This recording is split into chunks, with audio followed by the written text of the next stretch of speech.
The Colorado settlement of Silver Creek had no use for a woman without hands. Cara Mullins sat on a bench outside the trading post, her forearms ending in smooth scars, her eyes watching the townsfolk cross the street to avoid her. She had survived the fire that took her parents, her home, and her hands, but survival was not the same as living. The men who placed the mail-order advertisement did not tell the mountain man what they were sending him. They laughed as they wrote the letter, describing Cora as a woman of unusual character and blessed with unique abilities. They paid her fare with coins collected from the saloon floor. Jonah Cross had not seen another human being in 4 years. His cabin sat at the edge of the timberline, where the pines gave way to rock and sky, and his only companions were his horse and the memory of a wife who had died in childbirth. The letter offering a bride had seemed like a cruel joke until the stagecoach actually arrived. Cora stepped down from the coach alone, her carpet bag hanging from a strap looped over her wrist. Jonah stood frozen on the porch of his cabin, staring at her forearms, at the empty space where hands should be. He had expected many things. He had not expected this. Cora saw his face and felt the familiar weight of disappointment settle over her. She walked toward him, her boots steady on the rocky ground, and stopped a few feet from the porch. She lifted her arms, showing him her scars without shame, and said, "I can still work. I just do it differently." Jonah said nothing for a long moment. Then he stepped off the porch, took her carpet bag from her wrist, and carried it inside. He did not ask how she would manage. He did not offer pity. He simply opened the door and waited for her to enter. The cabin was rough but clean, with a stone fireplace, a wooden table, and a single window facing east.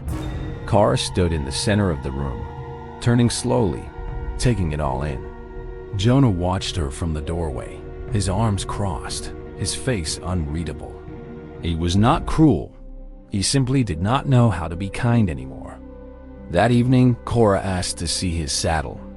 Jonah brought it to her, a worn piece of work that had seen too many miles and too little care. She ran her scarred forearms over the leather, feeling every crack and flaw, and told him she could fix it. He handed her the tools and watched. Cora sat on the floor, her legs crossed, holding a needle between her teeth. She threaded it with her lips and her arms, a process that took 3 tries in 5 minutes, but she did not stop.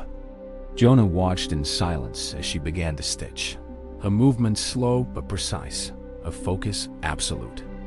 By morning, the saddle was repaired better than new. Jonah ran his hands over the stitching, even and tight, stronger than anything he could have done with fingers. He looked at Cora, who sat by the fire with exhaustion in her eyes, but triumph in her smile. He asked her to teach him.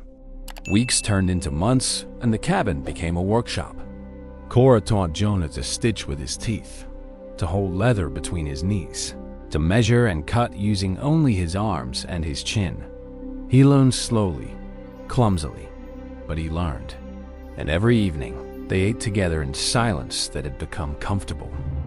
Word spread through the mountains about the handless woman who could repair any saddle. Trappers and ranchers began making the journey to Jonah's cabin, bringing their worn leather and their curiosity.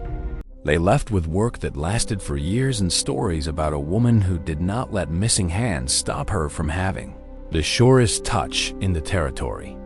Jonah watched Cora with the customers, the way she laughed at their jokes, the way she refused their pity, the way she held a needle in her teeth and made them forget she had no hands.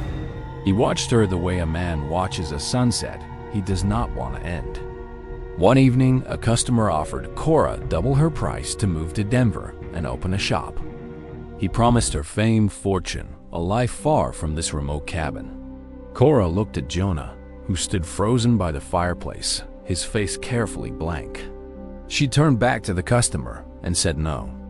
After the customer left, Jonah asked Cora why she had refused.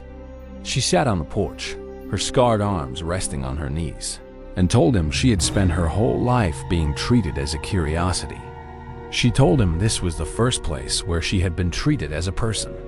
She told him she was not leaving. Jonah sat beside her, close enough that their shoulders almost touched. He told her he had spent 4 years waiting to die.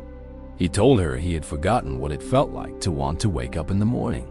He told her she had given that back to him. Cora turned to look at him, her eyes bright in the fading light. She asked if he was offering her something more than a place to sleep. He swallowed hard, his weathered face flushing, and said he did not know how to offer anything. He had forgotten how. Cora leaned forward and kissed him, her lips gentle against his, her scarred arms resting on his shoulders. He sat frozen for a heartbeat, then two. Then his arms came up around her and he kissed her back. The mountains watched in silence as two broken people began to heal each other. They married in the spring, standing under a pine tree with the minister from Silver Creek, who had ridden 3 days to reach them. Cora wore a dress she had sewn herself, holding the needle in her teeth, stitching each seam with care. Jonah watched her walk toward him and wept.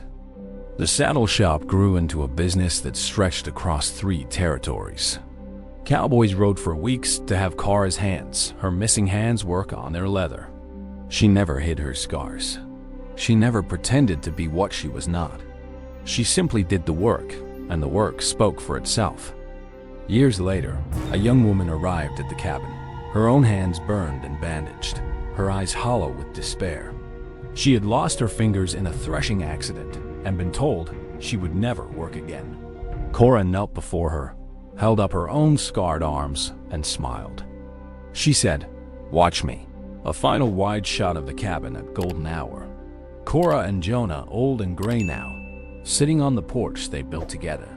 Her scarred arms rest in her lap. His weathered hand covers hers where hands should be. Behind them, the mountains rise purple and eternal, and the sign above the door reads, "Cross and Mullen, fine leather, no hands required."